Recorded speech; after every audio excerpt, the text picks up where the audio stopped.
Magandang hapon po sa ating lahat. Tayo po ay tumayo upang magpuri, magpasalamat sa mga biyaya ibinibigay sa atin ng ating Panginoon. Tayo po lahat ay manalangin. Ama namin nasa langit, pinupuri ka namin, sinasamba ka namin, Panginoon. Inuluwalhati ka namin, Panginoon. Salamat po ng maraming Lord God, sa inyong ito, Lord, na binigyan mo po kami ng kalakalan ng katawan sa aming po mga trabaho, Lord God, mga pagpapala mo, Panginoon, provisions, protections, O God, healing sa mga may sakit, Panginoon. Maraming salamat po, O God. Dalangin po namin sa inyo, O God, patuloy niyo pong pagpalain ng bawat isa, patuloy niyo po silang dipuin, O God, sa kanilang mga karamdaman, Panginoon, kung ano man ang pinagdadaanan nila, Panginoon. Hallelujah, Lord God, kayo pang siyang gumabay sa kanila, Panginoon. Tunay nga po, Panginoon, na napakabuti mo, Panginoon, at alam po namin, Lord God, na yung mga pangako ay hindi mo po tinataligdan, Panginoon. Kaya nagpapasalamat po kami sa inyo, Panginoon. Lord God, dalangin po namin sa inyo ang tahanan nito, ang lugar na ito, Panginoon. Let your Holy Spirit be upon this place, O God, apat sa mga members, Panginoon, sa bawat isa, O God, ipuin niyo po sila ng banal mong Espiritu, O God. Hallelujah, hallelujah, Lord. Panginoon, humingi po kami ng kapatawaran sa lahat po ng aming kasalanan, Lord God, na kung meron man po kami nagawa na hindi nagiging kalugod-lugod sa inyo, O God. Kami po ay humingi, Panginoon, at naninigluhod, Panginoon, na patawarin niyo po kami, Panginoon. At kami po ay nagpapasalamat, Panginoon, sa kapatawaran ng aming mga kasalanan, O God. Hallelujah, Lord God. Tinatas ko din po sa inyong bawat isa, Panginoon. Ipadaman niyo po sa kanila ang iyong kabutihan, Panginoon. Ipadaman niyo po sa kanila ang mga pagpapala, Panginoon, na maramdaman po nila sa kanilang buhay, Panginoon, ang iyong kabutihan, ang iyong pagpapala, O God. Salamat po ng maraming, Panginoon. Hallelujah, Lord. Samahan niyo po kami sa aming gawain ngayon, mula sa simula hanggang sa pagwawakas, Panginoon. Naway ikaw po ang siya po pumagitna sa amin, Lord God. Ikaw po at ang pangalan mo, ang aming maitaas at mapapurihan, Panginoon, sa oras mo, Lord God. Lord, ihanda niyo po ang aming mga isip, Lord God, ang aming mga puso, Panginoon, ang aming mga damdamin, Panginoon, sa pakikinig ng iyong salita, Panginoon. Nawa ang bawat talaga na maririnig namin sa iyong mga salita, Panginoon, ay tumuon sa aming mga buhay, Panginoon, at sa buhay namin, Panginoon. Hallelujah, Lord. Hallelujah, Jesus, Panginoon. Ganun din po ang magbibigay ng iyong mensahe, Panginoon. Patuloy niyo po sa gabayan, Lord God. Itago niyo po siya sa iyong likuran, Panginoon. At ganun din mo siya ng banal ng Espiritu, God. Lord, ganun din po, Panginoon, ang aming music ministry, Panginoon, na ang kanilang mga aawinin, Panginoon, ay maging kalugod-lugod sa iyo, Panginoon. At ang pangalan ng lamang, Panginoon, ng kanilang itaas, Lord God. Ang aming pong tayo sa offering, Panginoon, pupunin niyo po ang bawat isa, Panginoon, na nakapagbigay po sila, Panginoon, ang naaayon po sa kanilang kalooban, Panginoon. Ang madama din po nila, Panginoon, ang mga pagpapala mo, Panginoon. Ama, nagpapasalamat po kami ng maraming, God. Patuloy ka po mag-ingat sa amin, patuloy niyo po silang gabayan, Lord God. At ang mga kapatiran namin na wala pa dito ngayon, Panginoon. Patuloy mo po silang ingatan, Panginoon, gabayan, patnubayan, at meron mo po sa kanilang may maligas na karamdaman, maligas na pagsugod sa buhay, Panginoon. Ipunin niyo po sila, Panginoon. Ikaw po ang siyang pagpagaling sa kanila, Panginoon. Maraming salamat, Panginoon. Tinataas po namin muli sa iyo ang lahat po ng papulit pagsamba sa tanging pangalan lamang ng anak na si Jesus. Amen. Amen.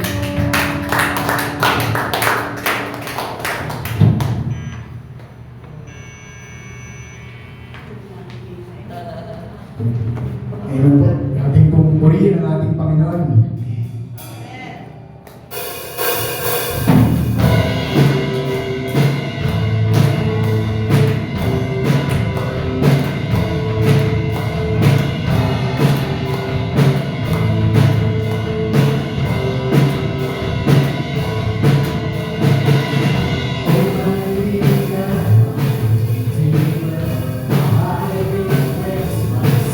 Thank you.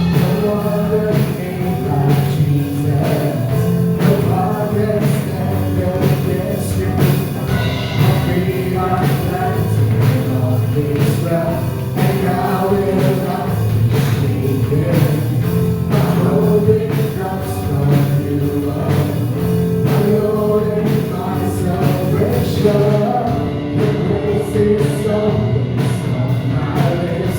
Your word is living in my heart, and I will praise you with this song.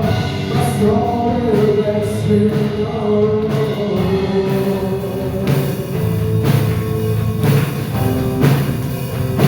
You fill my life. Yes, I realize myself in you, and I will praise you with this song. My soul will bless you, Lord. We are glad to always run, and I will not be shaken. My hope in God's from you are my Lord and my salvation. The praises of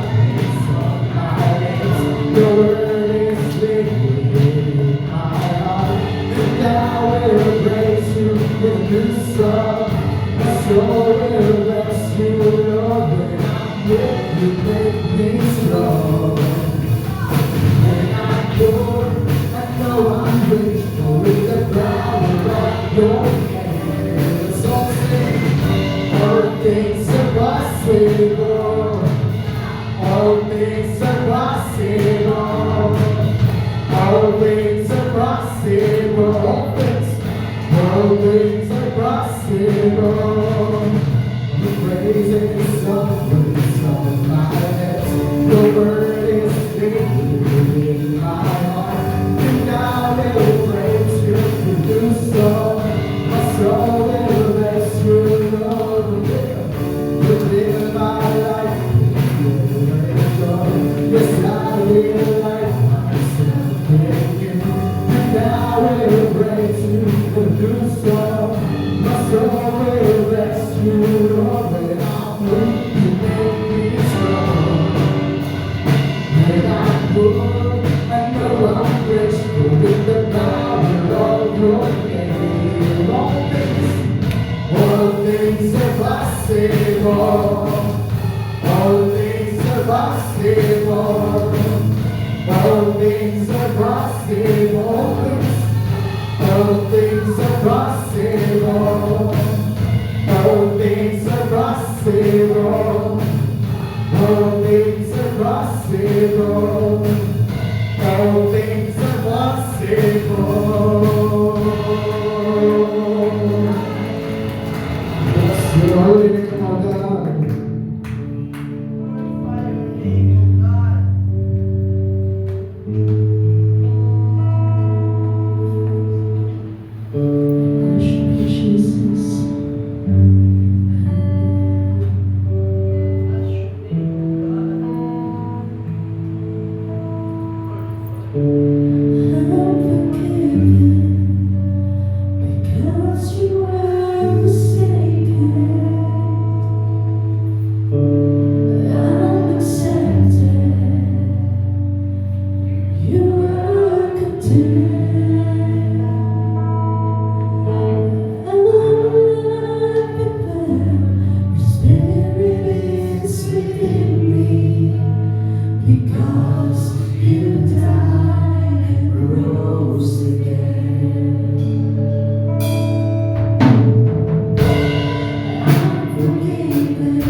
That's why we may say He is good. Amen. Talagang anyways, so our topic for today, pag-usapan naman natin ang patungkol sa fasting.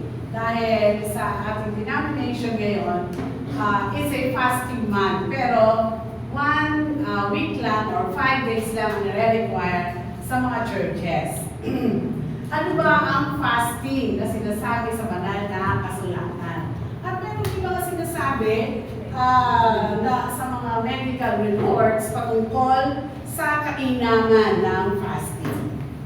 Basahin muna natin kung anong sinabi ng Panginoong Jesus sa Matthew chapter 6, 16 to 18. July, kita mo yan? Kita? Si Balay, kita niyo po? Okay. Ito naman, sa individual fasting, sabi ni Lord, whenever you fast, huwag daw kayong parang tila malungkot ang inyong mga mukha, katulad daw ng mga hipokrito at hipokrita, na kanilang nineneglect ang kanilang mga itsura para ba ma-notice ng tao na sila ay nagpa-fasting. Pero hindi ganon, sabi ni Lord, truly I say to you, nakuha na nila ang kanilang reward ng buong buo. Pero kayo, sabi ni Lord, when you fast, anoint your head and wash your face, so that your fasting will not be noticed by men, but by your Father who is in secret, and your Father who sees what is done in secret will reward you. Sa lagay, meron niyong gantimpala sa Panginoon. Kahit yung ating mga pag-ayuno ng sikreto. Individual yun. Ngayon naman, basahin natin yung sinasabi sa Book of Acts. At ito yung panahon, alam natin kung saan ang Panginoong Jesus ay nag-ascend sa heaven. Dito, marami na ang mga disciples sa Panginoon at isa rito ay wala iba kundi si Saul na later on naging, ano pangalan niya? Paul. At ang unang nakasama ni Paul ay si Barnabas. At dumami ang mga mananampalataya. Ang churches nung araw ay house churches. Walang mga building na malalaki, puro house churches noong panahon ng first century Christians. Kaya nga, sabi doon, itong Acts na una yung Acts 14, di ba? So ito ay, ang pagpa-fasting ay tila buhay na. At ito ay common na sa mga Hudyo at sa mga Kristiyano noong unang siglo. Diba? So it's already a way of their lives. Okay, basahin natin Acts 14, 21 to 23. After day, yung day na yun po, kapag binasa natin, tumutukoy kay Saul and Barnabas. Okay? After they preached the gospel to Derbe, to that city, and had many disciples, kasi ang sisipag po nila na talagang ibahagi ang ebanghelyo ng Panginoon. Pumunta sila sa Lystra, sa Iconium, sa Antioch, at kanilang pinalalakas ang mga kaluluwa ng mga bagong mananampalataya at in-encourage sila na magpatuloy sa pananampalataya. At kanilang sinasabi na pagkaman napakaraming mga kahirapan o tribulation, tayo ay nagnanasang pumasok sa kaharian ng Diyos. Yun naman ang ating mga minimithit, di ba? Ang tayo ay makasama sa kaharian ng Diyos. Kaya, noong sila ay nag-pray at sila ay nag-appoint ng mga mamumuna sa iglesia sa bawat na plant o sa naitanim na mga churches, ang sabi doon, having prayed with fasting. Nanalangin sila ng may pag-aayuno, they commended them to the Lord, inialay sa Panginoon na siyang pinapanampalatayanan nila. Walang iba kundi ang Panginoong Jesus. So, sila pinag-pray sa pangalan ng ating Panginoong Jesus. So, ang mga mananampalatayang ito ay nananalangin na may kasama, nagpa-fasting sila, at doon nag-usap ang banal na Espiritu Santo at kaya nagkaroon sila ng mga appointed leaders. Sinabi rin sa Acts chapter 14, yung salitang tribulations. Ito ay kumakatawan sa suffering kasi ang mga unang or first century Christians ay sadyang mahirap kasi noong panahon na yon, yan yung panahon na nag-uumpisa na yung tinatawag na sa church history na the 10 great persecutions na sobrang kawawa sila at hinuhuli sila hinihila at nung panahon nga ni Nero, yung mga Kristiyano mahuli nilalagay sa balat ng mga hayop tapos sila ay tinutusta sa araw. Para, di ba? Kapag sariwa yung balat ng hayop, nag-i-shrink yun sa init ng araw hanggang sa mamatay sila sa loob. Yung iba sinusunog at ginagawang sulok ng panahon ni Nero. Sobrang dami. Yung iba hinuhulog sa mataas na tower hanggang sa magkabali-bali ang buto tapos susunugin pa. So grabe.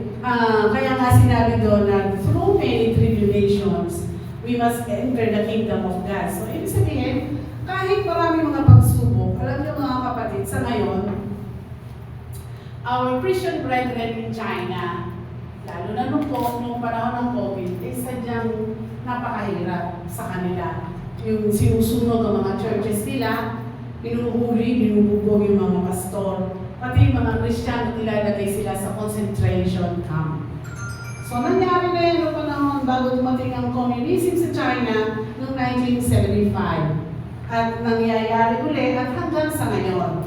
Kaya napakapalad natin, di ba? Walang ganyan dito sa Pilipinas. Kailangan na lang na magsipag tayo sa Panginoon. Sila doon talagang grabe no? In spite of so many persecutions na nakakatakot, lumabas para ipangaral ang salita ng Panginoon. At kahit nga ngayon sa Amerika, di ba nabalitaan natin na mayroong pastor na nangaral sa labas at hinuli. Pero buti nilang pinakawalan siya ulit. Kasi meron din siyang batas na inilabas at siya ay nailabas. Pero ika nga, sabihin natin, bakit babalik na diba ang mundo ngayon? Ang Amerika is a Protestant nation na sila ay tila galing sa Great Britain dati. Sila ay nag-migrate noong panahon ni Columbus na karating sa Amerika. And they teach the Bible. At tawag nga sa kanya Protestant. Isa sila doon sa mga nagprotesta sa Roman Catholics noon na ang itinuturo, maliligtas sila kapag sila ay nag-indulhensya. Alam niyo yung indulhensya? May malaking collection box. Kapag daw kayo, at puso noon yung gold coins. So pag makalansing ang tunog doon sa box, maliligtas daw yung mga kamag-anak yung namatay. Wala yun sa banal na kasulatan. So, nagprotesta dyan ang mga Kristiyano na karinig ng Ebanghelyo ng ating Panginoon. Kaya, they were being persecuted. So, pasalamat tayo sa Lord. Libre lang ang pananampalataya, libre tayo nakakapunta sa church na walang humaharap sa atin. So, salamat sa Panginoon. Pero ang isa rin na dapat na pinapasalamat nila, bagaman gano'n, so many hindrances in their spiritual growth, yet, lalo silang mas matibay pa ng palataya.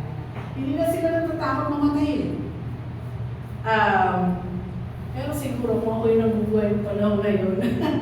O kaya si Sister Vicky, baka makinig-ginig pa, di ba? Buti na lang, wala tayo sa panahon na yun. Amen. Di ba?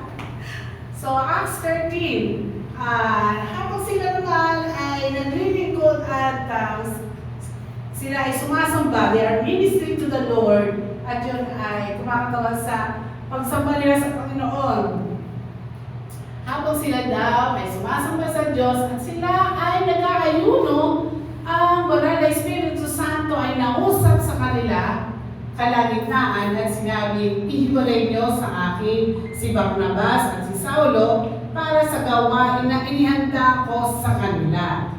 Kaya, Sila ay nag-ayuno, nanalangin, ibinatong ang mga kamay sa kanila, at sila ay pinahayo. Kaya after that, ibig sabihin, it's God through the Holy Spirit who called Saul and Barnabas sa mission. Kaya nga marami ang tumanggap sa Panginoon at si Saul lang o si Paul later on ang sinasabing apostle na ipinanganak ng muli kasi namatay na yung mga apostle sila. Ipinanganak ng muli at through him ay naihatid ang banal na salita ng Diyos sa mga Hentil. Nakarating ng Europe through Paul. Sa Rome, sa Italy, sa Galatia, sa Greece, nakarating lahat yan. It's all because of Saul. Pero alam natin sa kanyang sa history, if you read the book of Acts, siya ay ang number one persecutor ng mga Kristiyano. Pinapatay at kinakalagkan ng mga Kristiyano ni Saul. Sa kanya, yun ay pagsunod sa batas ng Panginoon. Pero nung nakilala niya ang Panginoon, ay tiklop si Saul, sabi niya. Nung tinawag siya ni Lord, ano yun, Panginoon? At it's the turning time na sinabi niya, ay talagang binigay niya ang buhay niya para ipangaral ang salita ng Panginoon sa anumang lugar. Bagaman, hindi rin siya accepted. Dati, siya nagpe-persecute. Siya na ngayon ang pine-persecute kung siya ay naging Kristiyano. So, napakalaki na bahagi na tinatawag natin na pag-aayuno na may kasamang pananalangin. Yan ay common na, very common sa mga Hudyo in the Old Testament at maging sa New Testament. Kaya parang itinutuloy lang nila. Sino ba yung sa Old Testament na unang nag-ayuno? Meron ba kayong alam? Nasaan sa dalawa nito? Okay, dito, sagutin na natin si letter M. Moses. Kasi, di ba, umakyat siya sa bundok ng Sinai. Bago niya tanggapin ng 2 tablets of stone, hindi siya kumakain. 40 days, 40 nights. Kaya niyo ba yun? Hindi ko po kaya yun. Siya lang ang may kaya nun. But anyways, ano ba ang fasting o ang pag-aayuno? Sa Griego, ito ay salitang malapit sa nesti. Pero sa Greek, ito ay nesteia. Ang nesteia ay dalawang salita. From the word ne, meaning no, or it's a negative prefix, and estio, Greek verb yan, na ibig sabihin to eat. So, ibig sabihin, no food allowed. Okay? Literally. So, sa Tagalog, tinatawag natin ito na pag-aayuno o pangingiling sa pagkain. Siyempre, ang fasting, ang pag-aayuno, sa banal na kasulatan, laging may kasabay na prayer. Magkasama yan eh. Hindi pwede alisin yung isa. Sa Greek ng prayer ay proseukomai prayer. Pero sa verb proseuke. So this is prayer or communication natin sa Panginoon. Nakasama dito ang ating pagsamba, praise, confession, at lahat ng ating hinanaing sa Panginoon. Meron ding Greek word na deiesis, na ibig sabihin ay sinasabi natin sa Panginoon. Nilalahad natin sa Diyos ang lahat ng ating mga pangangailangan o mga petisyon or lahat ng nais natin mangyari. Diba? So very common ang fasting sa New Testament. Okay. Ito nga yun. Ito ay hindi na bago sa kanila, kaya hindi mahirap gawin ng mga mananampalataya noong unang siglo. Kaya ito ay tinutuloy ng mga Kristiyano at siyempre ng mga Kristiyano yung mga Hudyo. No? Pagkaman ngayon, hindi lahat ng Hudyo ay nananampalataya, naghihintay pa rin sila ng darating na Mesiyas. Ang fasting ay voluntary. Sabi, kung gusto nyo lang. At lalo na kung kayo ay, kung nangungusap ang Holy Spirit sa inyo na mag-fasting, magpa-fasting talaga kayo. Okay? Malalaman nyo na talaga it's from the Holy Spirit. Ang sabi din, fasting is always accompanied by prayer. Pagka nag-aayuno lang tayo or nag-i-skip ng meal na walang prayer, it's just plain fasting. Pero hindi yun ang fasting required by the Word of God. Okay? So ito yung binanggit natin. First fasting was made by Moses before he received the 10 Commandments. Okay. Sino ba yung mga nag-fasting noong Old Testament? Si Daniel. Nabasa niyo ba? Sino dito nakabasa ng aklat ni Daniel? Ayun. Maganda, alam nyo, patuloy tayo magbasa na salita ng Panginoon kahit na nakikinig tayo ng mga pangangaral sa ating personal devotion, continue to read the Word of God. Kasi very exciting basahin. Although yung iba, lalo na pagtalaan ka ng medyo para tayo mabobor kasi kung pangalan, pero tuloy-tuloy lang tayo. Okay? At yung isa sa mga aklat ni Daniel, napakagandang basahin. Si Daniel, 3 times a day siya mag-pray. Palagi. So, sa chapter 1, makikita natin, 10 araw na puro gulay lang kinakain niya kasamang tubig. Nabuhay siya ng water and veggies only. Pero, ewan ko sa ilan sa inyo, baka may hindi makain ng gulay dito. Nangingiti si Jessica. Pero, bigay yan sa atin ni Lord para pagkain. 9:3, chapter 9, verse 3. Nag-prayer and fasting ulit si Daniel na nagsuot siya ng sackcloth, yung sako. Yung original na sako nung araw, yung mga ligas-gas. Yung sako ngayon, plastic na eh. Na nagbubuhos siya ng abo sa kanyang ulo. Yan ang talagang fasting noon, no? Sa chapter 10, talagang nagpe-pray si Daniel kasi sobrang kanyang burden para sa Jerusalem dahil noong panahon na yon, ang Jerusalem ay wasak na wasak. Wala silang matitiran kasi umuusok na lang ito dahil ito ay inabo, naging abo dahil sa kay Nebuchadnezzar. Nilupig niya ang lugar, kinuha niya lahat ng mga tao at dinala niya sa Babylonia. Isa doon si Daniel. So, noong siya nananalangin, isipin niyo for 3 weeks, so this is 21 days. Walang masarap na pagkain, walang karne, walang grape wine, walang anointing oil. Tuloy lang siya sa prayer. Kaya, you know, sa prophecy, si Daniel, pinakita sa kanya ni Lord yung magaganap sa future. Isipin nyo, ang tanda ni Daniel kay John the Beloved, na siya rin ipinakita ni Lord kung ano yung nakita ni Daniel hundreds of years ago, ipinakita din ni Lord kay John the Beloved sa aklat ng pahayag or sa Book of Revelation. So, dahil nga sobrang taimtim ng pananalangin ni Daniel at yun ay ginanap niya na mayroong fasting and prayer. Kaya, hindi lang yun. Mula sa pahina ng Old Testament, nakita din natin ang bayan ng Ninive. Wala silang sila ay masamang bayan ng Ninive. Lahat ng immoralidad, lahat ng mga kasakiman nasa bayan na yun. Noong panahon,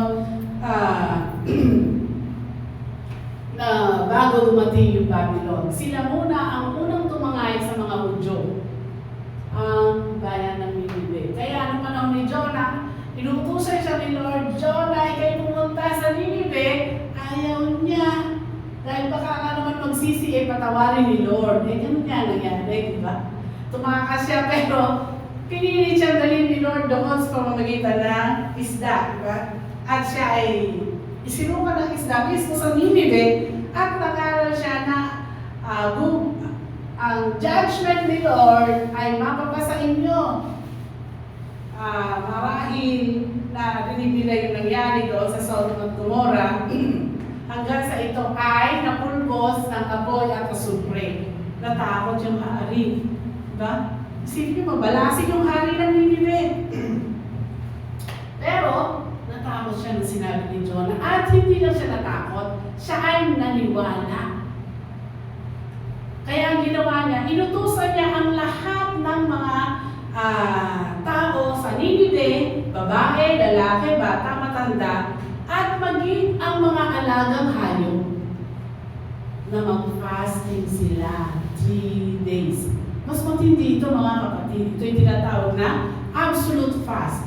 No water, no food. Kaya niyo ba yun? Ewan ko, hindi ko rin yata kaya. No water, no food. Kaya nila yun. At maging panahon ni Esther, sinabi niya na mag-ayuno ang lahat ng mga Hudyo para hindi sila mawala o mabura dahil papatayin sila ni Haman. At ganun din, nanalangin sila at may fasting for 3 days, no food, no water.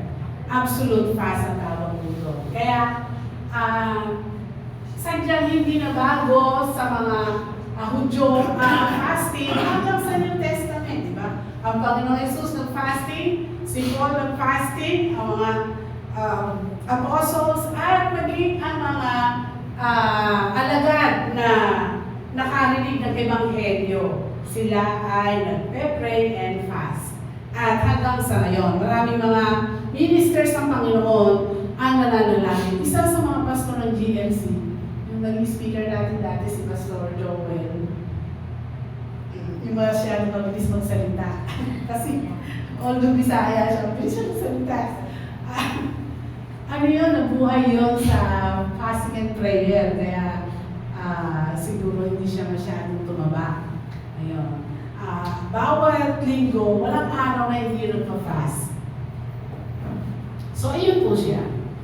Ano ngayon ang mga benepisyo ng pag-aayuno mula sa pag-aaral? Okay? Umpisahan muna natin sa pag-aaral, no? At ito ay patungkol sa ating kalusugan. What are the benefits of fasting in medical study? Walang prayer dito. Fasting lang, okay? Kasi hindi ito biblical. Pero talakayin natin kasi ito, ang mga doktor ay bigay din sa atin ni Lord. Naniniwala ba kayo doon? Yun din ang pinapaniwalaan ng ating denomination. Sila ay kaloob ng Panginoon.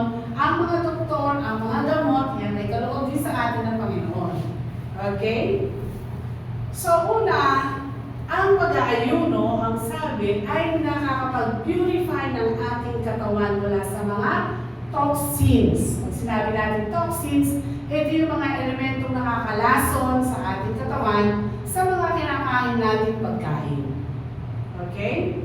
So, kaya mainam ang pagpapasting. At ito din ay nakaka-prevent ng mga sakit na nararanasan at mararanasan ng katawan. Kaya mainam ang fasting. Sa mga gustong magpapayat, weight loss ay naibibigay ng fasting. Improve blood sugar management ay mahalaga din. Nung buhay pa si Gilbert, madalas siya mag-fasting. At yun nga, sa kanyang experience, nakikita niya bumababa ang kanyang blood sugar level. Talagang nakakatulong. At heart health. Nakakatulong din para lumusog ang ating mga puso. Dahil ngayon, napakaraming mga fast food sa mga kinakain natin, halos lahat may mantika, di ba? Yung lalo na yung puso ngayon. Sa Pasig, may pinipila ang bakery. At yung isa doon yung tawag nila tech wash. Sa inyo ba meron? Wala? Sa Tundo meron? Meron sa inyo Modjaco na. Sa Pasig, puso ngayon yung Spanish bread. Dito sa Maynila, meron ba? Naging yun ay Spanish bread. At ang pangalan, tekwat. Kaya lang, minsan bumili yung asawa ng kapatid ko. Masarap na kasi mainit. Kaya lang talagang yung juice niya, mantika yun margarine yun na natunaw. Sadya masarap. Pero pag naparami ka ng kain, wala, kawawa yung heart. Dahil sobrang mantika. Di ba? Kaya lahat pag kumain kayo ng fast food, lahat yun, yung burger, mga mantika, french fries, lahat ng mga paborito ng mga kabataan, mga fried chicken, lahat ng prito, di ba? Nagde-deposit yun, yung heart natin, nagkakaroon ng plaque. Yung dalo yan, yung ugat, namumuo yung plaque doon, di ba? Lalo na yung mantika ng baka. Pag malamig na yung sabaw, sebo, ganun daw ang nangyayari sa ugat. Maano yun? Lumilibot doon sa ugat, kaya nababara. At ganun din, ito ay mainam sa ating mga utak. Brain function ang pag-aayuno. At cancer prevention daw ang fasting. So, yan po ay ayon sa pag-aaral ng medisina. So, yan talaga ang likas na pag-fasting without prayer. Nakakatulong na. Ay, how much more yung fasting na may panalangin. So, pangalawa, okay, balik tayo. Kaya mainam, it's best to fast. Okay? Ngayon naman, talakayin natin ano ang biblical teaching about fasting. Ano yung mga bagay na dapat natin konsidera sa pagpa-fasting the biblical way. Una, ang fasting sa banal na kasulatan, it is for spiritual purpose. Ano daw ito? Ito ay yung paglapit natin sa Panginoon at paghanap sa kalooban ng Diyos. Ito yung pagpapakumbaba natin sa Panginoon at ito din ay spiritual discipline. Bakit? Kasi maraming mga gumugulo sa ating araw-araw na gawain, di ba? Sa ngayon, ang pinaka-number one kalaban ng mga parents ay yung pag-cellphone ng mga bata, yung gadget. Kahit naman yung matatanda, di ba? Ano, brother Tony? Na minsan lilibang sa games, di ba? Nakakalibang talaga, kaya na spiritual discipline. It is talagang kailangan disiplinahin natin ang mga sarili na, oops, muna ngayon, magpe-pray muna ako kay Lord. Diba? Oops, linggo ngayon, pahinga muna yan, magpunta muna ako sa church. And drawing closer to God. Pag lumalapit tayo sa Panginoon, hindi tayo makakalapit, pero naglalaro tayo ng cellphone. Distraction yan eh. Pero yan ang number one distraction sa Panginoon. Diba? So, the Bible way of fasting is for spiritual purpose first and foremost. Pangalawa, may binabanggit na privacy. Ibig sabihin, pag nagpa-fasting tayo, may prayer yan eh. Minsan nahanap kayo ng lugar kung saan makakapanalangin kayo na mag-inam na walang distraction. Sa Matthew 6:16-18, yung binasa natin ang una, parang huwag ipakalata na tayo nagpa-fasting, di ba? Kailangan doon tayo sa isang secret place wherein we can speak with the Lord. At yun na siya lang nakakalam. Kung sa individual fasting yun, no? Pangatlo, prayer and scripture. Kasama yan sa biblical way of fasting. Mayroong kasamang panalangin at pagbabasa ng kanyang salita. Yung sa ating pagpa-fasting, yung mga distraction, tinatanggal natin. Katulad niya yung mga gadgets ngayon, no? So, use the time to pray, to meditate on God's Word, and seek direction. Focus less on physical desire, di ba? Pero noon, mga unang araw na nagpa-fasting ako, estudyante ka lang ako sa Bible school. Siyempre, pag nagugutom ka, iniisip mo mga pagkain, di ba? Naranasan niyo ba yun? Yun ang isa sa mga temptation ng fasting eh. Yung paborito mong pagkain, lagi nasa isip. Pero sabi, kailangan nga ng spiritual discipline. So, ifo-focus natin ang ating mga sarili sa salita ng Diyos upang maiwasan yung mga physical desires. Usually, wala ibang din pagkain, di ba? At pang-apat na ating i-consider ay divine love for others, no? Habang nag-aayuno tayo, hindi naman tayo yung mga masungit na, "Uy, nag-aayuno ako, wag mo akong kausapin." Hindi gano'n. Andun yung pag-ibig ng Diyos. Magkakaroon lang tayo because of the Holy Spirit. Pag sarili natin, hindi natin kaya yun. Kaya nga, na-born again tayo because the Holy Spirit lives in us. Amen? So, yun ang ating consider sa ating pag-fasting the biblical way. Pangalawa, meron tayong tinatawag na 4 na klase ng pag-aayuno. At ito'y binanggit din sa banal na kasulatan. Meron tayong tinatawag na, paano ba tayo mag-ayuno? Eto, namimili tayo. 4 na uri. Una, meron tayong tinatawag na normal fast. Ang normal na pag-ayuno. At ang normal na pag-ayuno ay no food, tubig lang. Walang pagkain, tubig lang. Tubig ka lang ng tubig na. Alam nyo, nalilinis yung ating mga bituka, yung ating mga ugat-ugat, dahil tubig lang ang dumadalo dyan. Kaya nalilinis talaga. Kailangan linisin. At yan ang tinatawag na normal fast. No food, only water. Okay? Or juice. Kaya lang, pag juice, kung yung tatamisan. Walang asukal. Kaya mas maganda, plain water na lang. Pangalawa, Daniel's fast. Yung kaya tinawag na Daniel's fast kasi gulay at tubig lang. Ngayon, ito yung modern Daniel's fast. Okay? Siyempre, mga prutas, mga gulay, gulay Jessica, whole grains. Ano ba yung whole grains? Kasama dyan ng oats. Pero yung oats na hindi instant, yung niluluto, ano di ba yung niluluto, di ba? Ayan lang, tiyaga lang talaga. Lulutuin mo yun dahil mas mahinam yun.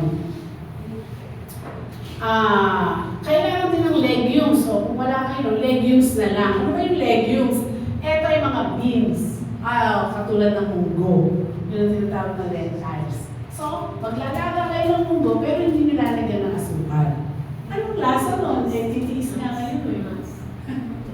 ang munggo at ang beans yan ay protina. Okay, bawal. Pwede seeds, katulad ng sunflower seeds. Yan. Ano pa ba? Ano mga seeds? Yung seed ng kalabasa. Oh, titsaga lang kayo, crack-crack. Pero mainam daw yun, lalo daw yung buto ng kalabasa. And, eto, ano ang iiwasan kapag kayo ay nagde-Daniel's fast? Kasi kami, yung mga may maintenance dyan, siyempre, kailangan merong kakainin. Kaya, mas aprobado ang Daniel's fast. Yun ba mga may sakit sa sikmura, mas okay ang Daniel's fast. Kasi, may naman ang sikmuran. Okay? So, ano ang inyong iiwasan kapag kayo ay nagde-Daniel's fast? Okay, eto pala. Iwasan daw ang karne. Hindi na kayo nagpapasto kung nagkarne kayo. Iwasan ang mga dairy o milk. O, yung mga, ano ba yung dairy? Yung mga butter, di ba? Kahit na rin bawal yun. Itlog, bawal. Yung mayonnaise, bawal. Pag nag-aayuno kayo, ha? Lalo na ang mga matamis. Alam niyo ba, ang matatamis ay pagkain ng cancer cells. Pagkain ng cancer cells, mga matatamis. Kaya, sa fasting, avoid sweeteners. Katulad ng asukal, honey, syrups. Alam niyo ba, sa Old Testament, sa lahat ng ang mga inihahain o offering sa Panginoon, ang pagkain lang ng hanin ang hindi pwedeng ihain. Sa peace offering, thanks offering, walang hanin. So, napansin nyo, merong salt, merong grain, merong harina. Bawal mag-offer ng honey. Okay, so, sa fasting, bawal din ang honey. Pero masarap kainin yan pag hindi na kayo nagpa-fasting. At bawal din ang mga tinapay na may levadura. Lahat ng tinapay may levadura di ba? Garfinia, pandesal, ito yung mga flat. Oo. Kaya na, yung pagluluto nila noon, talagang harina lang. Asin, linipisan, manipis na manipis. Para kaya pag naluto, matigas. Yun. At mga processed foods like hotdog, longganisa, mga sausages, yan, bawal. Bawal din ang kape. Kape, bawal. Kaya kailangan tiis-tiis. And alcohol. Ano yung alcohol? Alak. Lahat ng pagkain may alcohol. Pero alak, bawal kapag nag-aalcohol. Kasi wala namang pagkain gulay, ano naman yun mga herbal. Okay. So yun ang tinatawag natin na dangerous fast. Okay? Kung magpa-fasting kayo, para kung may masakit ang sikmura nyo, meron kayong iniintake. Okay. Ngayon kung wala naman kayong sakit sa sikmura, pwede na yung normal fast. Tubig lang. Kasi, mamaya sabihin, mamimili naman kayo kung anong pa-fast nyo. Pangatlo, eto baka pwede sa inyo, absolute fast. Grabe to. Pag sinabing absolute fast, walang pagkain, walang tubig, for a set time. Kaya niyo ba yun? Hindi ko kaya. Kakayanin pag sinabi sa akin ng Holy Spirit, di ba? Yan ang naganap ng panahon ni Esther, nung panahon ng hari sa Ninive. Isipin nyo nakatagal sila 3 araw. No food, no water. Sila, mga bata, matanda, maging ang mga hayop. Nangyari yun. Kaya, hindi sila pinadalhan ni Lord ng judgment because of that. Natuwa si Lord. Pang-apat, meron din corporate fast. At ito yung pinapangwala ng Greater Manila Conference sa mga local churches dito sa Metro Manila. At isa tayo doon. It is called corporate fast. Kaya, yung mga taga-Ninive, it is a corporate fast. Doon yung mga unang Kristiyano, lagi silang mag-aayuno at minsan sa bayan, common na sa kanila yung corporate fast. Ngayon, meron ibang type o uri ng fasting na ipinanukala naman ni Paula White, ni Paula White sa kanyang ministry. Okay? Meron siyang, which is good also. Sabi niya, the main purpose is to turn our attention away. Alisin tayo sa ating attention mula sa mga bagay na talagang nakaka-distract sa ating mga spiritual life. So, para, lalo na pag tayo nalalangin, tayo sa natin ang presensya ng Panginoon, kailangan natin talaga ng ayuno sa mga bagay na ito. Una, yung tinalakay natin, which is ayuno sa pagkain. Diba?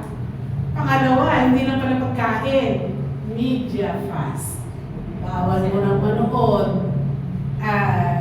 Yung mga may mag-sine, parang bihira-hira naman sa sine eh.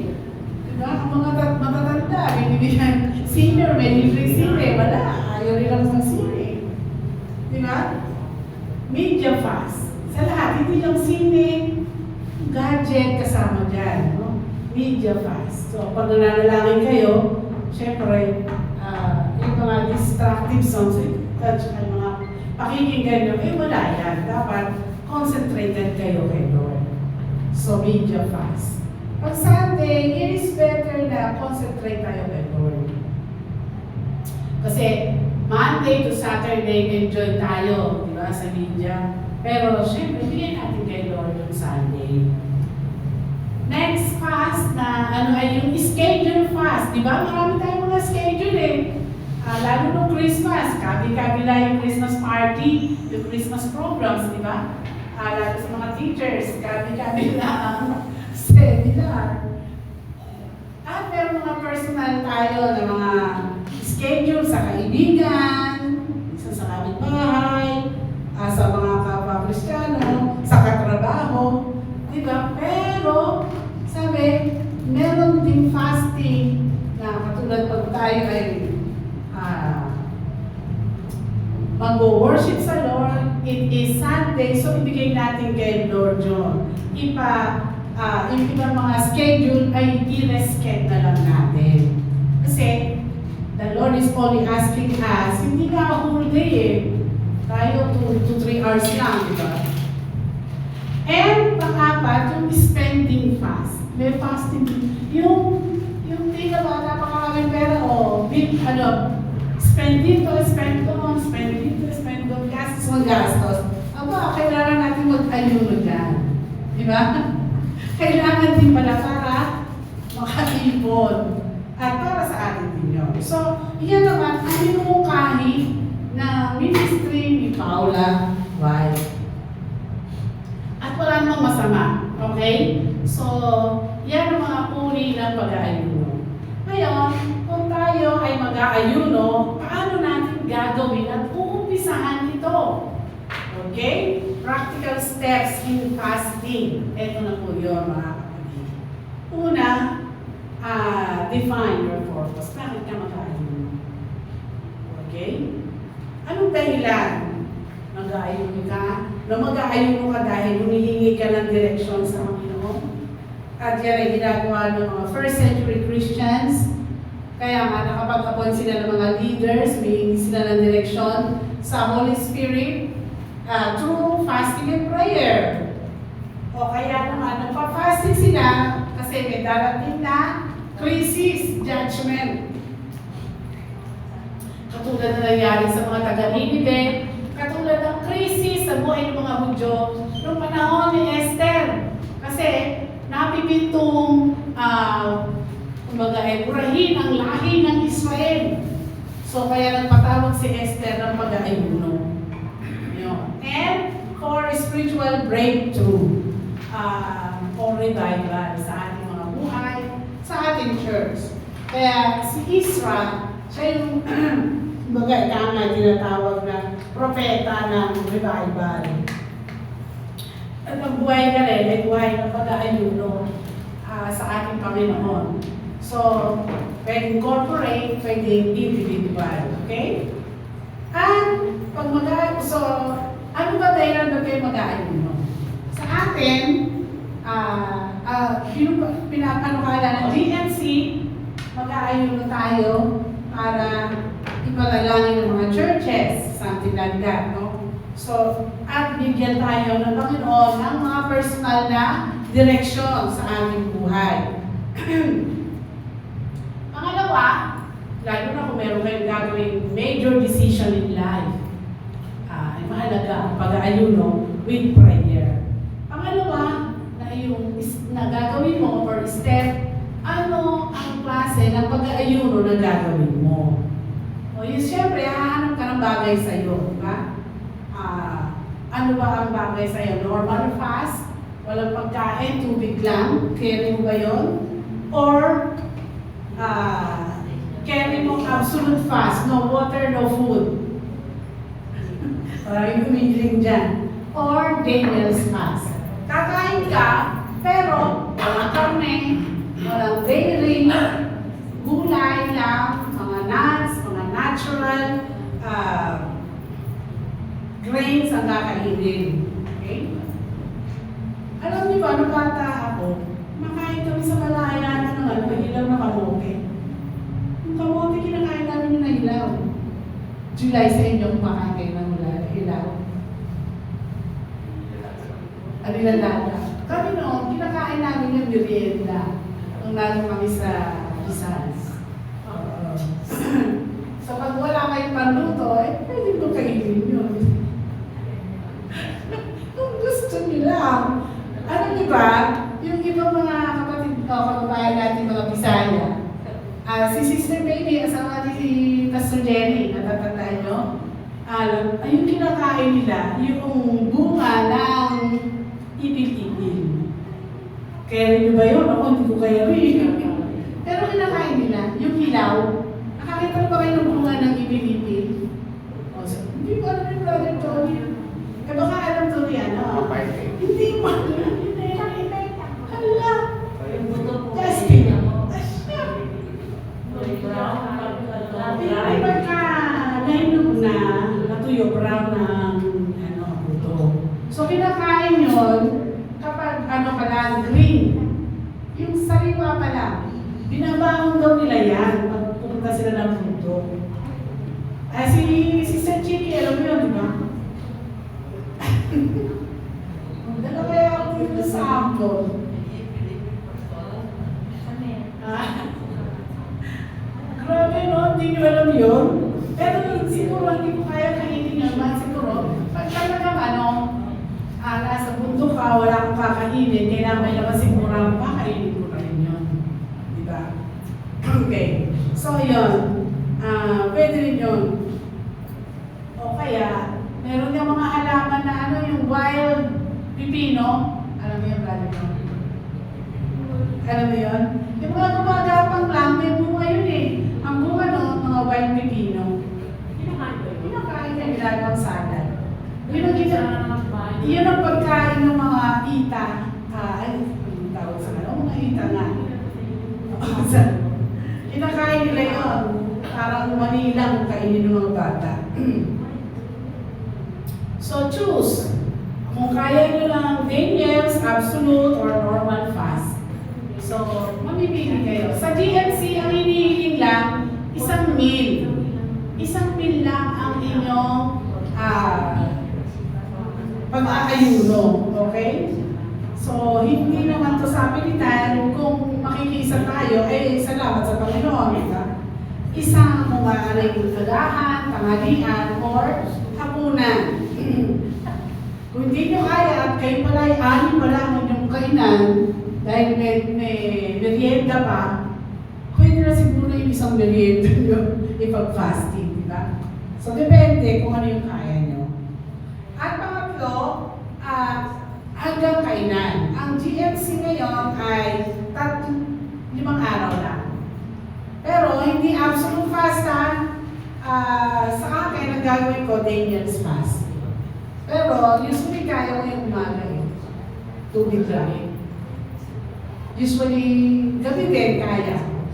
So, depende. Kung gusto nyo yung Daniel's fast, normal fast, alternate. Sorry po, pag morning, hanggang oras po yun? Kung mag-hour, 6 to usually yung breakfast ba? 6 to 12. So, 12 na nakain. Yun na. Okay, so pangatlo, di ba, okay, una ay kailangan, ano yung purpose? Pangalawa, anong type ng fasting?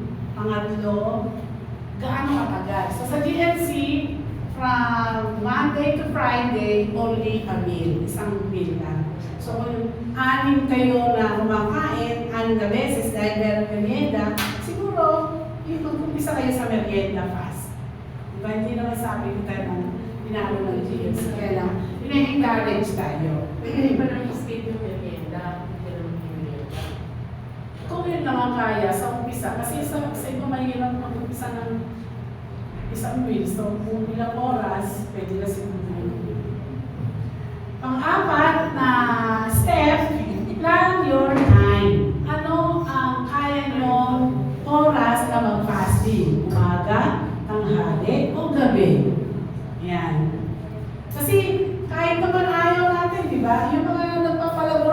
eh. Kailangan mo talaga mag-fasting dyan, di Pwede ba? ba yung kunyari, start ng class meeting mo, instead of lang nandalit, following day yun fasting?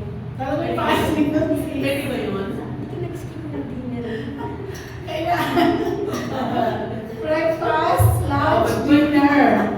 Oh, hindi, laboratory fasting yun talaga. Like working.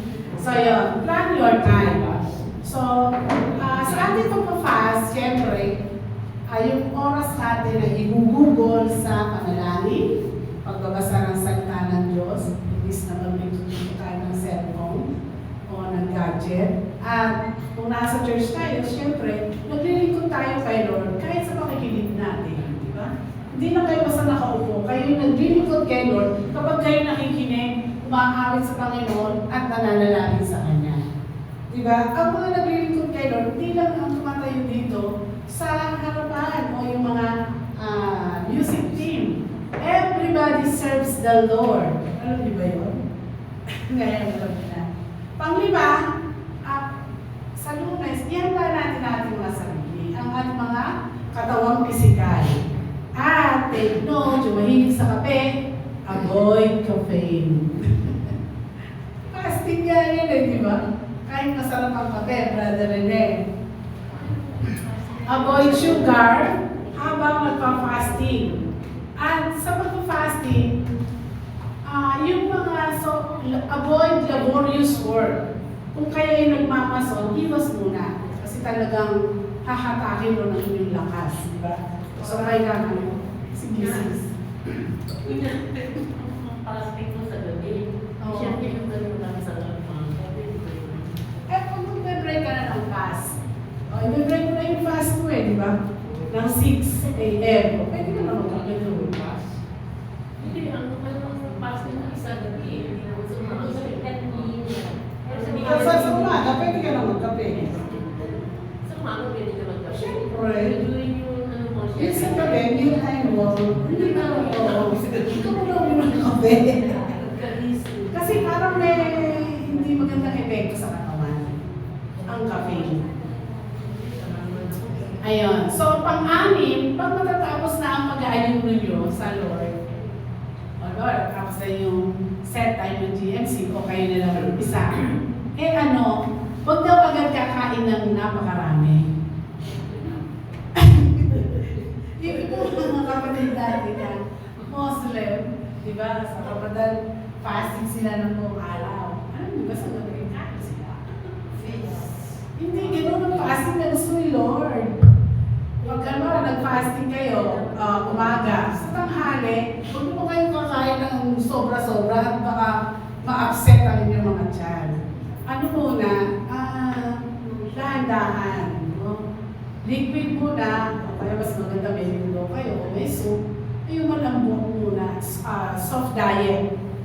Then pagkaya nyo na, after 2 hours, kumain kayo ulit ng gusto nyo pagkain. Bawal yung bigla ang kain ng marami. Okay? Hindi ganon. Lalo na, yung mga fasting ng one whole day. Hindi pwede. Mamamatay siya pagkakain siya ng bigla. Kailangan unti-unti din ang withdrawal. Soft diet. So, yun. Ganon mag-fasting mga kapatid. At sa pag-end nyo ng fasting and with prayer sa Panginoon. At yun nga, sa pagkain, dahan-dahan, hindi agad bigla. Parang masabit ka sa pagkain, karne agad ang kinain mo, di ba? Hindi ka matutunawan nyo.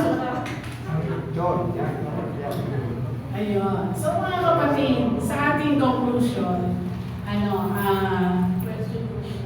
may question ka sis. Fasting mo, di ba yung fasting na mag-pray ka parang Hindi, right up, prayer period yun, the whole time fasting. So yung panghuli, magpe-pray ka para matapos na yung Kaya talaga, we started with prayer and we have to end in prayer. Okay? So sa ating conclusion, tayo, Christians are encouraged to fast the way God's Word says. So, kahit iba ba, hindi na naka-schedule yung GMC at kayo ay nais ni Lord na mag-fast, iba ba, ano naman sa inyo ng Holy Spirit yun? Mararamdaman niyo talaga yun. So allow the Holy Spirit to speak and direct us in fasting. Pangatlo, Christians fast, dapat always in the attitude of prayer lagi. It may be individual or group fast, at group ito sa next week dahil as encouraged by the Greater Manila Conference. Sa ating fasting, hayaan natin na mag-glorify si Lord sa ating mga pag-aayuno. So, diyan natapos sa ating fasting at mag-a-announce na rin ako. Okay. So, for our announcement, with regards to what we have just taught, etong January is fasting month as scheduled by GMC Conference. Na ito yung nire-require na 5 days. Yung ibang churches natapos na. Tayo, mag-umpisa ng Monday to Friday next week. Sa mga gustong, ina-encourage ko kayo, no? So, kung hindi nyo kaya 5 days, isa, dalawa, o kung makompleto nyo, praise the Lord, di ba? So, anong type ang sinasabi? 1 meal lang, no? Normal. Food, without food or water. Kung kaya nyo yun, tuwin nyo. Sa akin, Daniel's fast. O kaya yung may mga nararamdaman na hindi mainam, Daniel's fast. Kailangan may laman ang tiyan. Kung Daniel's fast, ang piliin, ito ay veggies, laga lang, hindi pwedeng bisa sa mantika. Pwede rin yung nuts na nilaga, or binusa. Binusa pwede. Pwede yung busa kasi maluluto na yun sa kawali without oil. Ayun, no? No fried foods. Ang duration, isang meal lang for 5 days. So, salamat sa Diyos pag makompleto niyo yung 5 days. Kung hindi man, kung ano lang yung kaya ninyo. Amen? So, ano ba yung ating prayer and fasting concerns? Yan. So, sa GMC, pray for our GMC churches under struggle. Siyempre, unahin natin itong ating mga kapatid. ICF. ICF po yung ating music team. Kasi under renovation ng ICF. So, let's pray na matapos yun and the Lord will send funds. Okay? Ang Morong Church, sa Bandang Rizal, ayun, nananalangin sila ng lupa. Although mura-mura ang lupa doon, pero mahal pa din, milyon na. San Pedro din, under renovation. Ang Quezon, meron silang pinagpipray ngayon na lote dahil sa Quezon, mga kapatid, very receptive yung mga tao. Napakabilis ng paglago sa Quezon. Yung mga estudyante natin sa MBI, 10 churches na ang nakiplan sa Quezon dahil receptive sila. Yun. Ngayon, tayo, LIJ, Makati, at saka sa Cebu, tayo ay nagre-rent, di ba? So let's pray na ipatuloy ni Lord ang miracle niya para sa ating mga rent, and let's also pray for our evangelism, katulad ng ibang churches sa GMC. So, pray for personal petitions. Isama nyo na rin ang mga personal petitions ninyo. Di ba? Ano yung concern nyo sa inyong mga pamilya o sa inyong mga buhay? So, give it before or lay it before the Lord. At panguli, pray for our nation. Panalangin natin ang ating bansa, which is under political struggle. Di ba? Pero, salamat pa rin sa Panginoon, although ganon, tayo ay mayroong kalayaan na magtipon-tipon, hindi katulad sa part ng mga sa Africa, sa China, at sa ibang mga lugar na talagang kawawa yung mga Kristiyano doon. Diba? So yun ang mga concerns, no?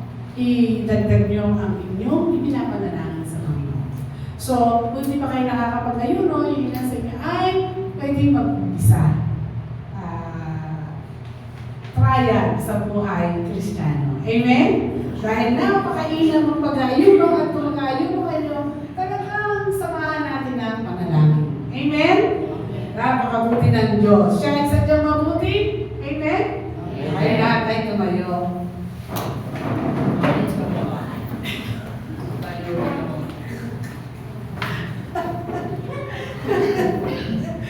Okay. Nakakatawa sila. So tayo po lahat ay dumulog sa Panginoon. Lumusan kami nagpapasalamat sa iyo, Dakilang Diyos, sa iyong instruction sa bawat isa, patungkol sa call na ito na aming munting pagpa-fasting mula sa Monday hanggang sa Friday, Lord. Tulungan mo po ang bawat isa. Bigyan mo po ng kalakasan, ng spiritual discipline na makayanan ang pagpa-fasting na ito.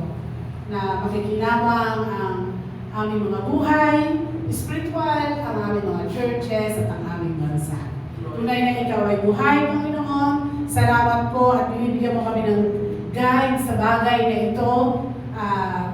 Inaalala namin, Lord God, ang pagpapala mo sa bawat isa, sa mga wala dito, Lord, sa mga merong mga struggle sa buhay. Thank you for continually, Lord, giving your grace to each one of us. At sa mga pagsubok, Lord, salamat po at malalagpasan nila ang mga pagsubok na yan. Salamat po, Panginoon. We also lift to you, Pastor Louie and Vanna. We also lift up to you our brethren, the music team, yung ginagawa nilang renovation sa church. It is only through you, Lord, through the miracle, Lord, that you are showing us, oh Lord, that you are showing the believers in Tundo. Thank you, Lord God. Thank you for your protection for each one of us sa mga pag-uwi at kung saan papupunta. Thank you for your guidance at ang iyong lubusang biyaya sa bawat isa. Salamat po, Panginoon. Kaya mga kapatid, tagamin natin ang pag-ibig ng Diyos, ang biyaya ng Panginoong Jesus at ang pakikibisan ng Espiritu Santo ay sumaating lahat. Lahat tayo magsabi ng Amen. God bless you.